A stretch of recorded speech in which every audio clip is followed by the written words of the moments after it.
নমস্কার, সকলকে আমার আন্তরিক শুভেচ্ছা অভিনন্দন ভালোবাসা রইল। বয়োজ্যেষ্ঠ যারা আছেন তাদেরকে প্রণাম জানাই।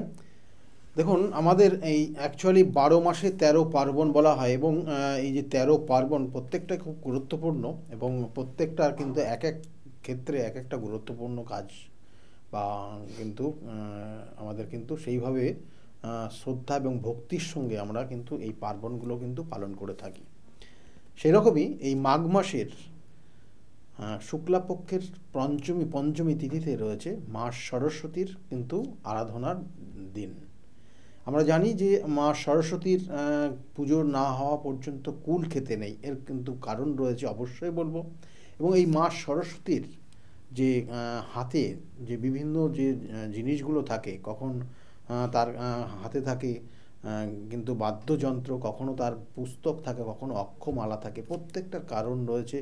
এবং মায়ের যে বাহন সেই হংস, রাজহংস, কখনো কোথাও দেখা যায় সেটা ময়ূরও আছে।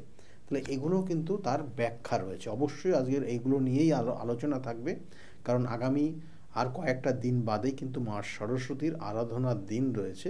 তাই মা সরস্বতী যেখানে বিশেষ করে আমরা যারা বিশেষ করে পুজো আমরা বিশেষ করে আমরা যে যারা স্টুডেন্ট রয়েছে, ছাত্র ছাত্রী এবং বিভিন্ন ধরনের যে কাজেরগুলোর মধ্যে যুক্ত রয়েছি, মা সরস্বতীর কৃপায় কিন্তু সমস্ত কাজগুলো আমরা করতে পারি এবং মা সরস্বতীর সমস্ত জায়গায় কিন্তু বিদ্যমান রয়েছে।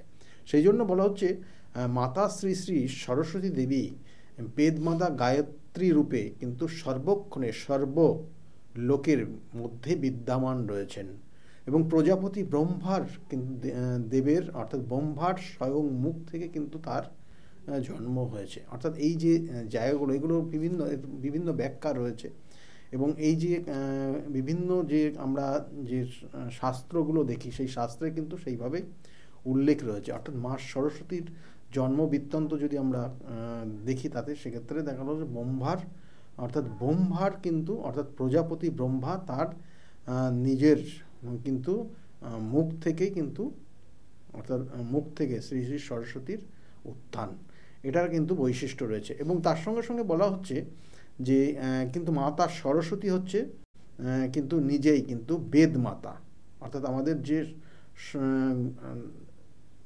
গুরুত্বপূর্ণ ধর্মগ্রন্থ রয়েছে এবং তার সঙ্গে সঙ্গে বেদ, আমাদের যে বেদ রয়েছে, বেদের কিন্তু তিনিই হচ্ছেন মাতা স্বরূপিণী, তাকে কিন্তু উল্লেখ রয়েছে। এবং এই মাতা সরস্বতীর ধ্যান এবং জ্ঞান আমাদের কিন্তু বিশেষ করে বঙ্গদেশে এটা বহুল প্রচলিত এবং বিভিন্ন জায়গায় রয়েছে। এবং বিভিন্ন জায়গায় মাতা সরস্বতীর বিভিন্ন মূর্তি বিভিন্নভাবে দেখবেন। কোথাও দেখবেন যে তার চতুর্ভুজা তিনি, কখনো তিনি দ্বিভুজা তিনি, কখনো দেখবেন যে তার বাহন হিসাবে ময়ূর রয়েছে, আর কখনো তার বাহন হিসাবে দেখবেন যে রাজহংস রয়েছে। এগুলোর কিন্তু গুরুত্ব রয়েছে, অবশ্যই সেই গুরুত্বগুলো নিয়েই আজকের আলোচনা থাকবে। কারণ দ্বিভুজা, চতুর্ভুজা এবং এগুলোর যেমন রূপের বৈশিষ্ট্য ভ্যারি করে বা রূপের বৈশিষ্ট্যর মধ্যে তারতম্য রয়েছে, সেই রকমই বলছে যে মা সরস্বতী দেবী হচ্ছেন মৃন্ময়ী মূর্তি এবং তার মধ্যে কিন্তু কঠোরতা রয়েছে। এবং এই যে রাজহংস আমি বললাম, রাজহংস তাকে বাহন হিসাবে তাকে গ্রহণ করেছে। রাজহংস কিন্তু হংসদের মধ্যে কিন্তু সে সর্বসর্বা এবং এই রাজহংসের মধ্যে একটা গুণ রয়েছে, যে গুণটা সাধারণত অন্য কিছুর মধ্যে নেই। সেটা ওই রাজহংসকে যদি আপনি জল আর দুধ মিশিয়ে তাকে খেতে দেন, তাহলে দেখবেন সে দুধটা কিন্তু একদম সঠিক দুধটাই খেয়ে নেবে আর জলটা রেখে দেবে। অর্থাৎ এই যে মেশানো জিনিস, যেটা প্রয়োজন সেটাকেই সে একমাত্র নিতে পারে। সেই জন্য এইটার মাধ্যমে, এই প্রতীকের মাধ্যমে বা এই জিনিসটার মাধ্যমে মা সরস্বতী বা আমাদের যে জ্ঞান দেয় বা আমরা এখান থেকে গ্রহণ করব, সেটা হচ্ছে ছাত্রছাত্রী স্টুডেন্ট লাইফে। অর্থাৎ এখানে বিশেষ করে বলবো যে একটা স্টুডেন্টের ক্ষেত্রে তাদের যে বয়সটা রয়েছে, সেই বয়সটা খুব গুরুত্বপূর্ণ বয়স। সেই বয়সটা সবসময় বন্ধুদের সঙ্গে মিশে গেলেই হবে না এবং খারাপ বন্ধুর সঙ্গে মিশে গেলে খারাপ জায়গায় চলে যাবে। এবং এই বয়সটায় কিন্তু নিজেকে প্রতিষ্ঠা করার মতো একটা নির্দিষ্ট জায়গা বা নির্দিষ্ট সময়, যেটা তার শেখার সময়। সে কি শিখছে, যে শেখার যে সেই জিনিসটা, সেইটাকে ভবিষ্যতে সে কাজে লাগাবে। সেই জন্য ছাত্রছাত্রীদের এই নির্দিষ্ট সময়টা গুরুত্বপূর্ণ। এবং এই জন্য বলা হয় একটা স্টুডেন্ট, সে হয়তো বিভিন্ন তার সামনে খারাপ ভালো সব মিশিয়ে থাকবে, কিন্তু সেই স্টুডেন্টরা বা সেই ছাত্রটা বা সেই ছাত্রীটা কি সে সেখান থেকে গ্রহণ করবে, যেটা ভালো জিনিস সেটাই সে গ্রহণ করবে। এটাই কিন্তু তার এই যে মূর্তির যে বৈশিষ্ট্য রয়েছে, যে রাজহংসকে সে বাহন কেন করেছে মা সরস্বতী, এটাই কারণ সেই রাজহংস অ্যাকচুয়ালি যেটা সঠিক জিনিস সেটাই সে কিন্তু গ্রহণ করে, এবং যেটা ঠিক না সেটা কিন্তু পরিত্যাগ করে। সেই জন্য তার এই মাধ্যমে আমাদেরকেও বোঝাতে চেয়েছে যে যেটা সঠিক হবে, যেটা উপযুক্ত হবে, যেটা গ্রহণযোগ্য হবে সেটাই তুমি গ্রহণ করবে। আর যেটা গ্রহণযোগ্য না, যেটা সমাজের পক্ষে ক্ষতিকর, যেটা তোমার ক্ষেত্রে ক্ষতিকর, যেটা অন্যের ক্ষেত্রে ক্ষতি করাবে, সেটাকে তুমি পরিত্যাগ করবে। অর্থাৎ খারাপ সঙ্গে মিশো না, খারাপ সঙ্গে মিশো না, ভালো সঙ্গে মেশো এবং ভালো জ্ঞান আরোহণ করো। এটার মাধ্যমে কিন্তু আমরা এটাকেই কিন্তু বিশেষ করে তার বর্ণনা দেওয়া হয়েছে। এবং এর সঙ্গে সঙ্গে বলছে যে কখনো কখনো দেখবেন যে মা সরস্বতীর বাহন হিসাবে কখনো ময়ূরকেও রাখা হয়। অর্থাৎ ময়ূর কিন্তু আমরা জানবেন যে আমাদের জাতীয় পাখি ময়ূর, এবং এই ময়ূরের কিন্তু নির্দিষ্ট গুণ রয়েছে, তার তীক্ষ্ণতা রয়েছে, তার নির্দিষ্ট তীক্ষ্ণ নজর রয়েছে। যে কোনো জিনিসের প্রতি তার তীক্ষ্ণ কিন্তু এই নজর, তীক্ষ্ণ যে কোনো জিনিসকে অর্থাৎ বিশেষ করে শিকার করার ক্ষেত্রে তীক্ষ্ণ বুদ্ধি তার মধ্যে কাজ করে এবং তীক্ষ্ণ নজর কাজ করে।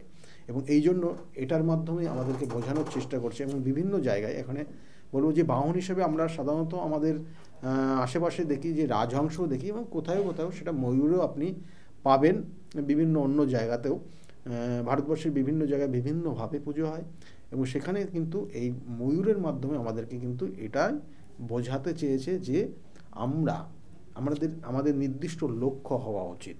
আমাদের প্রত্যেকের জীবনের একটা নির্দিষ্ট লক্ষ্য রয়েছে, এবং সেই লক্ষ্য যতক্ষণ না ফুলফিল হচ্ছে, অর্থাৎ সেই লক্ষ্য যতক্ষণ না পূরণ করতে পারছেন আপনার জীবনে, ততক্ষণ আপনাকে সেটা নিয়েই কিন্তু রিসার্চ বলুন বা সেটা নিয়েই কিন্তু আপনাকে এগিয়ে যেতে হবে। তা এটাকেই কিন্তু তার নির্দিষ্ট ব্যাখ্যা দেওয়া হয়েছে। এবং নো ডাউট, এবং দেখবেন যে ময়ূরের যে পুচ্ছ রয়েছে, এই ময়ূর পুচ্ছ আমরা যদি স্টুডেন্টের জন্য বলা হয়, স্টুডেন্টের মধ্যে বইয়ের মধ্যে বা স্টুডেন্ট যেখানে পড়াশোনা করছে, ছাত্রছাত্রীরা যেখানে পড়াশোনা করছে সেখানে রেখে দেওয়া যায়, তাদের মধ্যে কিন্তু একাগ্রতা বৃদ্ধি পায় এবং তার সঙ্গে সঙ্গে তার দৃষ্টিশক্তি কিন্তু তার তীক্ষ্ণতা, তার নির্দিষ্ট লক্ষ্যগুলো, এগুলো তার মধ্যে কিন্তু প্রভাবিত হয় এবং সেই নির্দিষ্ট লক্ষ্যে পৌঁছাতে পারে।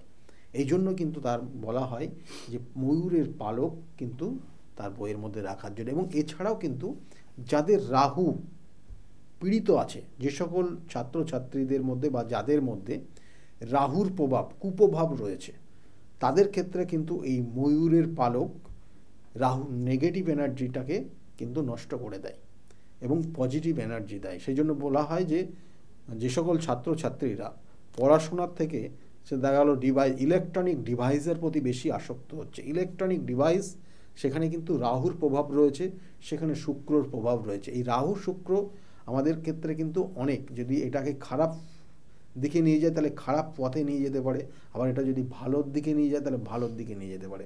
সেই জন্য তার নেগেটিভ এনার্জিটা, খারাপ প্রভাবটা, সেটাকে কাটানোর জন্য কিন্তু এই ময়ূরের পালক খুব গুরুত্বপূর্ণ। এবং সেই জন্য বলা হয় যে স্টুডেন্ট যারা পড়াশোনা করছে, যারা কম বয়সী রয়েছে, তাদের জন্য কিন্তু এই ময়ূরের পালক তার নির্দিষ্ট রুমে বা তার বইয়ের কাছে যদি রাখা যায়, তাহলে নেগেটিভ এনার্জিটাকে কিন্তু সে বাইরে বের করে দিতে পারবে এবং তার নির্দিষ্ট লক্ষ্য স্থির হবে এবং সেই লক্ষ্য অনুযায়ী সে এগিয়ে যেতে পারবে।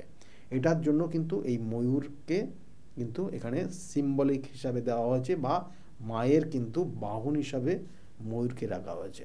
এবং আর যে জিনিসগুলো দেখবেন যে কখনো কখনো বিশেষ করে এই যে ময়ূর যেমন বললাম, এবং মায়ের যে হস্তে যে বিশেষ করে কি থাকে না পুস্তক থাকে, দেখবেন যে মায়ের কোনো হস্তে পুস্তক থাকছে, কখনো মায়ের হস্তে কিন্তু যেটা বীণা থাকছে, কখনো দেখবেন এক হাতে থাকে অক্ষমালা থাকে। অর্থাৎ এইগুলোরও কিন্তু তার কিন্তু বর্ণনা দেওয়া হয়েছে। অর্থাৎ পুস্তক আমাদের জ্ঞান বৃদ্ধি করে, আমরা ছোটোর থেকে জ্ঞান আরোহণ করি এবং ধীরে ধীরে সেই জ্ঞানটাকে কাজে লাগিয়ে আমাদের জীবনের নির্দিষ্ট লক্ষ্যে পৌঁছানোর চেষ্টা করি। প্রত্যেকটা মানুষ আমরা দেখবেন যে ছোটোর থেকে আমাদের এডুকেশান, কোয়ালিফিকেশান, কোনো স্টুডেন্টের দেখবেন পড়াশোনার ক্ষেত্রে অকারণে বাধা তৈরি হচ্ছে, বা কোনো স্টুডেন্ট দেখা যাচ্ছে তার সঙ্গদোষে জায়গাটাকে নষ্ট করে ফেলছে। কোনো স্টুডেন্ট দেখা গেল যার পড়াশোনা করতে করতে হঠাৎ করে বাধা তৈরি হয়ে গেল, বা 1 বছরের এয়ার লস হয়ে গেল। এগুলো কিন্তু প্রত্যেকটা তার জন্মছকের কানেকশানের পরিপ্রেক্ষিতে তার সমস্যাগুলো হয়েছে। এগুলোর সঠিক প্রতিকার প্রতিবিধান আছে অবশ্যই। এবং এই যে পুস্তক জ্ঞান আরোহণ করা, আমি যেটা বলছিলাম যে যদি কন্টিনিউ একটা জাতক জাতিকা জন্ম থেকে 28 বছর বয়স পর্যন্ত সে যদি সঠিক কাজে সঠিক সময় ব্যয় করতে পারে, তাহলে তার জীবনে আমৃত্যুকাল পর্যন্ত তার জীবনে কোনো সমস্যা আসবে না। অর্থাৎ এই আমি বললাম প্রথমেই, অর্থাৎ এই 12 থেকে 19 বছর বয়সটা কিন্তু আমাদের শেখার সময়, এবং 12 থেকে 19 বছর, তারপরে 19 থেকে 28 বছর বয়স পর্যন্ত আমাদের বিভিন্ন ক্ষেত্রে আরও উচ্চ মানের শেখার জায়গা এবং অ্যাপ্লাই করার জায়গা।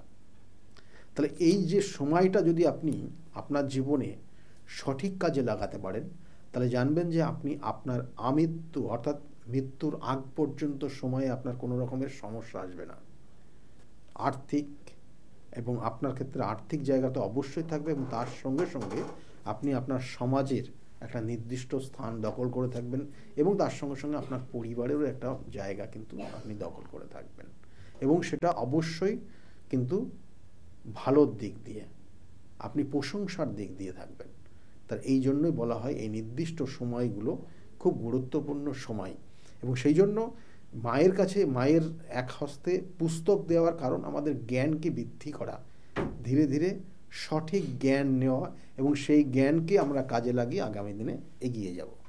এবং এর সঙ্গে সঙ্গে দেখবেন যে বীণা থাকে, জ্ঞান আরোহণ করলে আপনার ক্ষেত্রে সব হবে না, তার সঙ্গে বীণার অর্থাৎ বীণার মাধ্যমে আমরা কী করি না, আমাদের মনকে সুন্দরভাবে তার সুন্দর অর্থাৎ মনের কিন্তু একটা নির্দিষ্ট ছন্দ রয়েছে। আপনার জীবনে যদি সেই ছন্দ না থাকে, তাহলে আপনি যে কোনো কাজ করে আপনি সেই আনন্দ উপভোগ করতে পারবেন না। সেই জন্য আপনি জ্ঞানও আরোহণ করবেন, তার সঙ্গে সঙ্গে আপনার মুভমেন্ট, আপনার মন সেটা যেন আনন্দময় থাকে, ছন্দময় থাকে, ছন্দ যেন ব্রেক করে না। আপনার জীবনের থেকে যদি ছন্দ কেটে যায়, তাহলে আপনি ডিপ্রেশনে পড়বেন, আপনি বিভিন্ন দুশ্চিন্তার মধ্যে পড়বেন। এবং এই জন্য বলা হচ্ছে মনকে সঠিকভাবে ছন্দময় করে রাখার কিন্তু জন্যই আমরা দেখবেন বিভিন্ন গান শুনি, কখনো আপনার গিটার রয়েছে, গিটার বাজাচ্ছেন, কখনো আপনি আপনার বিভিন্ন ক্রিয়েটিভিটির যে জিনিসগুলো রয়েছে সেইগুলোর মধ্যে আমরা ইনভলভ হয়ে যাই, যেটা সম্পূর্ণটা মা সরস্বতীর কৃপায় কিন্তু আমরা এগুলো লাভ করি। যাই হোক, সেই জন্য কিন্তু বলা হচ্ছে যে স্বর্গধামে যত দেবদেবী রয়েছেন, সেই সকল দেবদেবীদের মধ্যে মাত্র শ্রী শ্রী সরস্বতী মাতা দেবী বা সরস্বতী দেবী হচ্ছে ধরাধামের মানবের সকল প্রকার বিদ্যার অধিষ্ঠাত্রী। যেটা আমি বলছিলাম যে সমস্ত বিষয়, সমস্ত জ্ঞানের ক্ষেত্রে, সমস্ত আপনার জ্ঞান ভাণ্ডারকে সমৃদ্ধ করার ক্ষেত্রে, এবং আপনি একটা ক্রিয়েটিভিটি কিছু করবেন, নাচ বলুন, গান বলুন, অঙ্কন বলুন, এবং বিভিন্ন শাস্ত্রজ্ঞান যেগুলো বলুন, সেগুলো সবগুলোর ক্ষেত্রে কিন্তু মা সরস্বতীর অবদান রয়েছে। এবং এই মা সরস্বতী, সেই জন্য বলা হচ্ছে যে বিভিন্ন শিল্পকলা মধ্যেও কিন্তু মা সরস্বতীর অবস্থান রয়েছে, এবং মা সরস্বতীর আশীর্বাদ নেওয়ার জন্য এই নির্দিষ্ট দিনটা শ্রী পঞ্চমী অর্থাৎ শুক্লাপক্ষের শ্রী পঞ্চমী তিথি মাঘ মাসের প্রত্যেক বছরে কিন্তু আমরা এই দিনটাকে উদযাপন করে থাকি, এবং নিষ্ঠার সঙ্গে মা সরস্বতীকে পূজা করে থাকি। এবং এখানে দেখবেন যে মা সরস্বতীর গাত্রবর্ণ কোথাও একদম সাদা, এবং এই যে বরফের মতো সাদা রং, যেটা তুষার, যেমন আপনি দেখবেন যে যেখানে তুষারপাত হয় এবং সেখানে যদি আপনি দেখেন যে একদম সাদা, ফ্যাকফ্যাকে সাদা, সেই রকম সেই গায়ের বর্ণটা দেওয়া হয়েছে। কেন? কারণ হচ্ছে মা সরস্বতীর সাদা রং আসলে সব সময় ধরাধামের বসবাসরত সকল মানবের নির্মল চরিত্র এবং এই নির্মল চরিত্র অর্থাৎ এবং তার মনটা যেন একদম পরিষ্কার পরিচ্ছন্ন থাকে, তার মধ্যে কুবুদ্ধি যেন না আসে। কারণ আমরা যখন শিক্ষার্থী হই, অর্থাৎ একটা স্টুডেন্ট যখন শিখছে বা সে কোনো জ্ঞান আরোহণ করছে, তার মধ্যে যেন কোনো রকমের খারাপ বা দ্বন্দ্ব বা কোনো খারাপ জ্ঞান তার মধ্যে যেন প্রবেশ না করে। সেই জন্য বলা হচ্ছে এই বর্ণ, সাদা বর্ণের মাধ্যমে আমাদের সেটাকেই বোঝানো চেয়েছে যে আমরা যে জ্ঞানটাই আরোহণ করি না কেন সেটা শুদ্ধ জ্ঞান আরোহণ করি, এবং আমাদের চরিত্রের দিক দিয়েও যেন সেই শুভ্রত অর্থাৎ সেই পরিষ্কার এবং নির্মল সেই জায়গাটা থাকে। চারিত্রিক জায়গাটাও যেন কোনো রকমের কেউ কোনো রকমের কালি লেপন না করতে পারে, সেটাকেই ইঙ্গিত করেছে।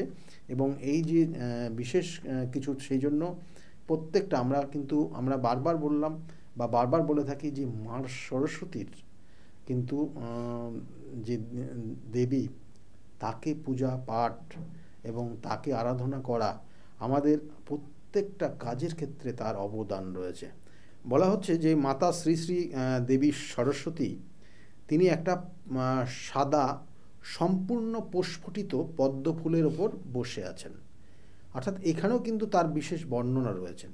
কারণ বলছে যে এই পদ্ম ফুল, আমরা এটাও জানি যে আমাদের এটা জাতীয় ফুল, এবং এই প্রস্ফুটিত পদ্ম ফুল বলতে আমাদের জীবনকে পরিপূর্ণতা করতে, আমরা সম্পূর্ণ যদি আমাদের সার্থকতা করে তোলার জন্য আমাদের এই জীবনকে তিনি কিন্তু উৎসাহী করেন, এবং তার থেকে সেই জ্ঞান অর্থাৎ সুশিক্ষা এবং তার থেকে সেই জ্ঞান নিয়ে স্বয়ং সম্পূর্ণ এবং সার্থক করে তুলতে পারি, সেটারই কিন্তু একটা সিম্বল হিসাবে প্রস্ফুটিত পদ্ম ফুল সাদা রং, যেটা মা সরস্বতী তিনি বসে আছেন। তাহলে এইগুলো তো রয়েছেই, কিন্তু এর সঙ্গে সঙ্গে আমরা বলি যে কুল কেন খাওয়া হয় না? মা সরস্বতীর পুজো দেওয়ার পর আমরা দেখবেন যে কুল খাই। তাহলে এটার কিন্তু বিশেষ কিছু বর্ণনা রয়েছে, বিশেষ কিছু ব্যাখ্যা রয়েছে, এবং শাস্ত্রে সেগুলো পাই। বলছে সরস্বতী দেবীকে তুষ্ট করার জন্য মহামুনি ব্যাসদেব যখন বলছে তপস্যায় বসেছিলেন, সেই তপস্যা শুরুর পূর্বে তার তপস্যা স্থলে একটি কুল গাছ ছিল, অর্থাৎ একটি কুল গাছ ছিল, এবং কারণ রয়েছে, কারণ সেখানে বলা হয়েছিল যে এই একটা কুলের বীজ, সেই বীজ থেকে যখন অঙ্কুরিত হবে এবং গাছ হবে, এবং সেই গাছটা যখন ধীরে ধীরে বাড়বে, বড় হবে, এবং সেই গাছে যখন ফুল আসবে, তারপরে সেখান থেকে ফল আসবে, এবং সেই ফল যখন পেকে সেই তপস্যারত মহামুনি ব্যাসদেব তার মাথার ওপর পড়বে, তখন তিনি সম্পূর্ণভাবে জানতে পারবেন যে তার তপস্যা সম্পূর্ণ হয়েছে, এবং তারপরে তিনি তপস্যা ভঙ্গ করবেন। এবং এটা শর্ত ছিল, অ্যাকচুয়ালি একটা শর্ত ছিল, এবং ধীরে ধীরে বেশ কয়েক বছর এইভাবে কুলবীজ অর্থাৎ কুলের ওই বীজ যেমন অঙ্কুরিত হলো, এবং তারপরে সেখান থেকে চারা গাছ হলো, এবং সেখানে আস্তে আস্তে আস্তে আস্তে কিন্তু সেখানেও ব্যাসদেব অবশ্যই সেখানে বসে ধ্যান করতে বসলেন, এবং একটা সময় গিয়ে সেই কুল যখন ব্যাসদেবের মাথায় পড়লো, তখন তিনি ভাবলেন যে আমার তপস্যা শেষ হয়েছে, আমি তপস্যায় সিদ্ধ লাভ করেছি। তাহলে এখানে এই যে কুলটাকে অ্যাকচুয়ালি বলা হচ্ছে বদ্রী বলা হয়, কুলের অপর নাম। তাহলে সেই বদ্রী, এবং সেই জন্য সেই জায়গাটার নাম দেখবেন যে আমরা বলে থাকি যে বদ্রিকাশ্রম, অর্থাৎ যেখানে মহামুনি ব্যাসদেব তপস্যা করেছিলেন। এবং সেই জন্য বলা হয় যে একটা স্টুডেন্ট, আমরা সরস্বতী পূজা না করা পর্যন্ত আমরা কুল আরোহণ করব না, কারণ এখানে যে নির্দিষ্ট যে দিনটাতে তপস্যা সম্পূর্ণ হয়েছিল সেটা ওই শ্রী পঞ্চমীর দিন, অর্থাৎ মাঘ মাসের শুক্লাপক্ষের শ্রী পঞ্চমীর দিন ছিল, এবং ওই নির্দিষ্ট দিনে তপস্যা তিনি ভঙ্গ করেছিলেন এবং নির্দিষ্ট দিনেই কিন্তু মা সরস্বতীর ওই পুজো পাঠ এবং আমরা তাকে নিয়ে আমরা বিভিন্ন ধরনের যে পূজা করে থাকি এবং তার আমাদের যে মানসিক এবং আমাদের যে চাওয়া পাওয়া সেগুলো মা সরস্বতীর কাছ থেকে নিয়ে থাকি।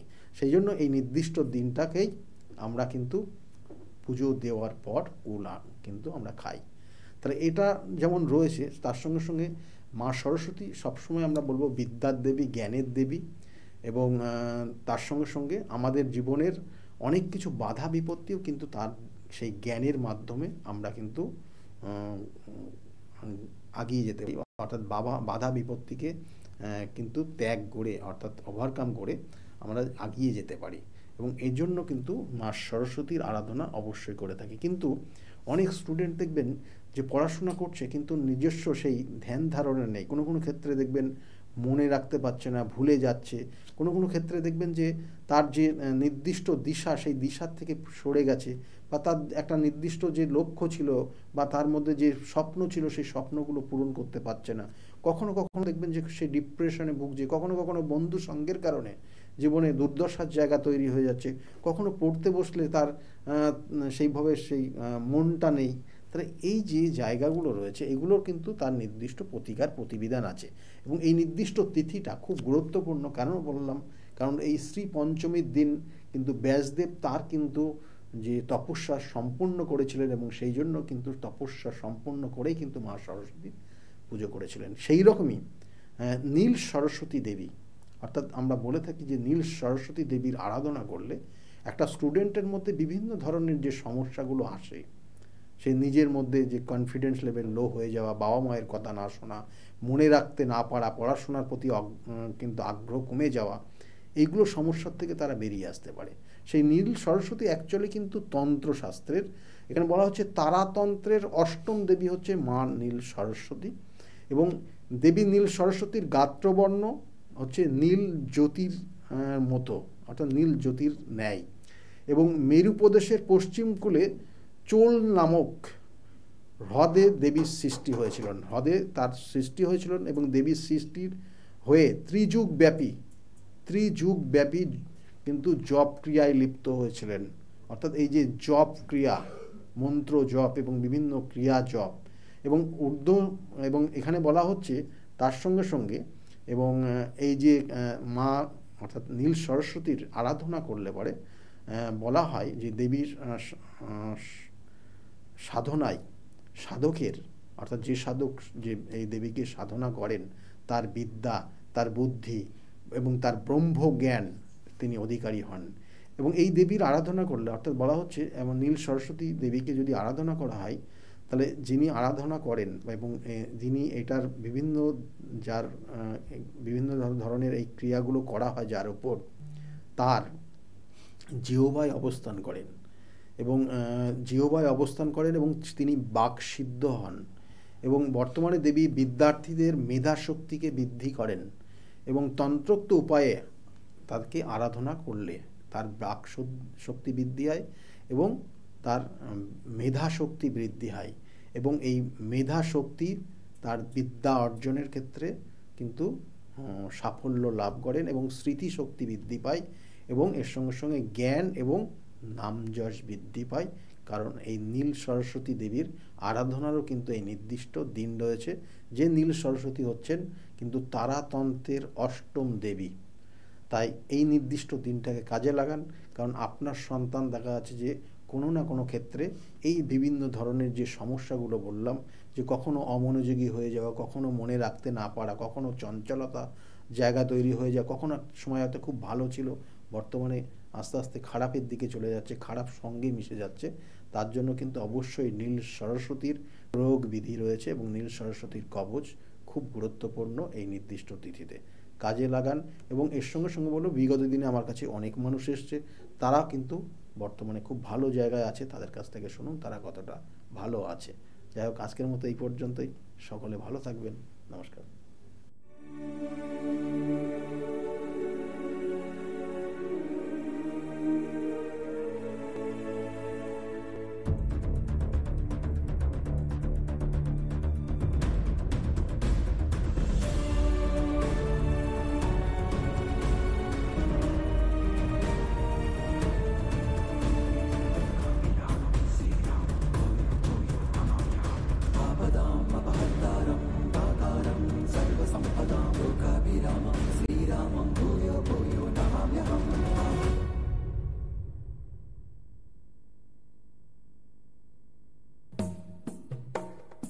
ডক্টর গৌতম শাস্ত্রী। আর 5 জন অ্যাস্ট্রোলজারের থেকে কেন তিনি আলাদা? স্বাভাবিকভাবে আপনাদের মনে এই প্রশ্ন আসতেই পারে। দূর দূরান্ত থেকে নানান সমস্যায় জর্জরিত মানুষ ছুটে আসে তার কাছে। গ্রহদোষ হোক কিংবা কাল সর্পদোষ, অথবা ধরুন মাঙ্গলিক দোষ কিংবা অন্য যে কোনো সমস্যা, তারা জানেন সব সমস্যা স্থায়ী সমাধানে এক এবং অদ্বিতীয় ডক্টর গৌতম শাস্ত্রী। চলুন আজ আপনাদের সাথে পরিচয় করিয়ে দিই এমন কিছু মানুষের এবং শুনে নিই তাদের কথা। আপনার নাম কি? আমার নাম পলি দাস। আপনি কবে থেকে আসছেন? আমি 4 বছর হয়ে গেল এখানে আসছি। আচ্ছা, আপনি যে এতদিন ধরে আসছেন, আপনি কোনো কাজ পেয়েছেন অবশ্যই? হ্যাঁ, প্রথমে আমার মেয়েকে আমি পড়াশোনার ব্যাপারে, ওর যাতে পড়াশোনায় মন আসে এইসব ব্যাপারের জন্য এসেছিলাম। আস্তে আস্তে দেখলাম আমার মেয়ের অনেক ইমপ্রুভ হচ্ছে। তারপর আমি সবাইকে, আমার আশেপাশে বন্ধু বান্ধব আত্মীয় স্বজন যে আছে সবাইকেই বললাম যে দেখো আমার মেয়ে অনেক চেঞ্জ হচ্ছে, মানে ও খুব দুষ্টু ছিল, পড়ায় মন বসতো না, সেগুলো হয়েছে। তারপর থেকে বন্ধু বান্ধব সবাইকে বললাম, সবাই আসলো, সবাই খুব আনন্দ, সবাই খুব খুশি, আমিও তো ভীষণ খুশি। আমার আচ্ছা, আজকের ডেটে দাঁড়িয়ে অ্যাস্ট্রোলজার ডক্টর গৌতম শাস্ত্রীর কাছ থেকে যে আপনি যে স্যাটিসফাই হয়েছেন, তা কতটা আপনি স্যাটিসফাই হয়েছেন? হ্যাঁ, আমি তো মানে সত্যিকারেরই মন থেকে বলছি, মানে পুরোটাই আমি আমার মানে যতটা আমি চেয়েছিলাম, বেশি তো মানে কম বললে ভুল হবে, বেশি হয়েছে, বরং আমার আনন্দের জায়গাটা এতটাই বেশি হয়ে গেছে। তার মানে আপনি পুরোপুরি স্যাটিসফাই, তাই তো? নমস্কার, আমি জয়িতা গুহু। আমি গত এপ্রিল মাস থেকে খুব সমস্যায় পড়েছিলাম। আমার কাজের দিক থেকে সমস্যা ছিল, বসের সাথে এবং পারিপার্শ্বিক আমার যে কলিগরা ছিল তাদের সাথে খুবই সমস্যা জর্জরিত হয়েছিলাম। তো তারপরে সেই কাজটা আমি আর অবশেষে টিকিয়ে রাখতে পারিনি, সেটা আমাকে বাধ্য হয়েছিলাম আমি সেটা ছেড়ে দিতে। তারপরে একটা খুব আর্থিক দিক থেকে খুব ভেঙে পড়েছিলাম। তো সেই সমস্যায় জর্জরিত হয়ে বুঝতে পারছিলাম না কি করব। তো হঠাৎ একদিন টিভিতে প্রোগ্রাম দেখি ডক্টর গৌতম শাস্ত্রী, ওনার কথাবার্তা, ওনার যে উপাচারগুলো রয়েছে, যেগুলো উনি বলেন প্রতিকার, সেগুলো শুনে আমার খুব ভালো লেগেছিল। তো ওনার সাথে এসে দেখা করি, আমার সমস্ত কথাবার্তা ওনার সাথে শেয়ার করি, প্রবলেমগুলো। তারপর উনি আমাকে দেখে আমাকে কিছু বলেন আমার ব্যাপারে, তো সেগুলো একদম হুবহু মিলে যায়। তো তারপরে উনি আমাকে রেমেডি সাজেস্ট করেন, তো আমি সেই রেমেডিটা নিই, আমি ধারণ করেছি। তো ধারণ করার পর আমি আস্তে আস্তে নিজের মধ্যে একটা চেঞ্জ দেখতে থাকি। তো এবং আমি গত আগস্টের 27 তারিখে একটা জব পেয়েছি, যেটা আমার মনের মতো। এখানে আমার ডেজিগনেশন, আমার স্যালারি, আমার মনের মতো লোকেশন আমি এখানে পেয়েছি, মানে এটাতে আমি বিশেষভাবে আপ্লুত। তো সের জন্য অসংখ্য ধন্যবাদ ডক্টর গৌতম শাস্ত্রীকে। আমি কস্তুরী সরকার, আমি কাঁচরাপাড়া থেকে আসছি। আমাকে মা ক্লাস 12-এ ডক্টর গৌতম শাস্ত্রীর কাছে নিয়ে আসে। তো সেখানে আসার পর আমাকে ডক্টর গৌতম শাস্ত্রী কিছু রেমেডি দেন, তো আমার খুব সাহায্য হয় তাতে। তারপর আমার পড়াশোনা কমপ্লিট করার পর কাকু বলেন যে আমাকে গ্র্যাজুয়েশন আর ITI করার জন্য। তো সেখানে করে আমি ভালো ফল পেয়েছি। তারপর আমার চাকরি লাইনে আসা, তো ডক্টর গৌতম শাস্ত্রী বলেন যে আমি এই মাসের মধ্যে একটা ভালো চাকরি পাবো। তো সেটা 1 মাসের আগেই আমি পেয়ে গেছি। তো আজকে সেটাই জানাতে এসেছি কাকুকে যে আমি চাকরি পেয়েছি। তো আপনারাও যদি আসতে চান, ভালো ফল পেতে চান, কাকুর সাহায্য পেতে চান, তো আপনারাও আসুন। আশা করি আপনারাও ভালো ফল পাবেন এবং সাহায্য পাবেন। নমস্কার। অ্যাস্ট্রোলজার ডক্টর গৌতম শাস্ত্রীর চেম্বারে আপনি কতদিন আসছেন? আমি প্রায় 2.5-3 বছর ধরেই এখানে মানে রেগুলারলি আসছি। মোটামুটি আমার যখনই অসুবিধা হচ্ছে আমি তখন চলে আসছি। আপনি কোন চেম্বারে দেখিয়েছেন? আমি এখানকার কাঁচরাপাড়া চেম্বারে। কাছাকাছি দেখিয়েছেন, মানে আপনি যে সমস্যাটা নিয়ে এসেছেন ওটা কি আপনার কিওর হয়েছে? হ্যাঁ, আমি প্রথমে যে সমস্যাটা, পড়াশোনার সমস্যা নিয়ে প্রবলেমে পড়ে ওনার কাছে এসেছিলাম, তা মোটামুটি আমার যত দিন যাচ্ছে ইমপ্রুভ হচ্ছে আস্তে আস্তে। না, আপনার কাজ হয়েছে বলতে চাইছেন? আমার নাম অয়ন দাস, আমি শ্রীরামপুর থেকে আসছি। আমি বেসিক্যালি এখানে এসেছিলাম গত 1 বছর আগে আমার পড়াশোনা এবং কাজবাজের জন্য। এর আগে আমি অনেক জায়গায় গিয়েছিলাম, অনেক অ্যাস্ট্রোলজার দেখিয়েছিলাম, কিন্তু সেখানে আমি সমস্যার সমাধান পাইনি। তো ওনার প্রোগ্রাম টিভিতে চলে, আমি সেখানে দেখেছিলাম, দেখে এবার ওনার সাথে যোগাযোগ করি। যোগাযোগ করার পর ওনার চেম্বারে আসে, ওনাকে সমস্তটা বলি।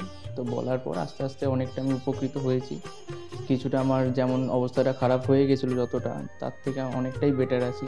আশা করব ভবিষ্যতে এর থেকেও ভালো ফল পাবো। আমি আপনাদের অনুরোধ করবো আপনারা এসে দেখতে পারেন, যাদের অনেক সমস্যা চলছে এখানে এসে একবার কন্ট্যাক্ট করুন। ওনার শো চলতে থাকে টিভিতে, ওখান থেকে যোগাযোগ করতে পারেন ওনার সাথে, অবশ্যই আপনারা ফলাফল পাবেন। আমি প্রসেনজিৎ দাস, আমার বাড়ি কাস্তাপাড়া।